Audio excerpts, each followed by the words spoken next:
أعوذ بالله من الشيطان الرجيم بسم الله الرحمن الرحيم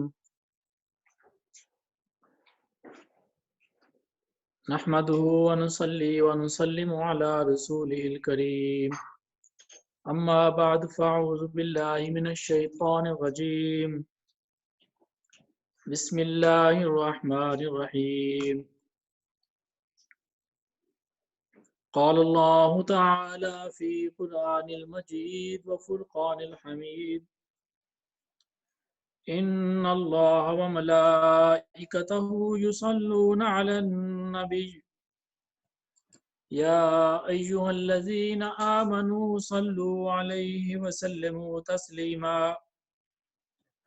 اللهم صل على سيدنا ومولانا محمد وعلى آل سيدنا ومولانا محمد وبارك وسلم عليه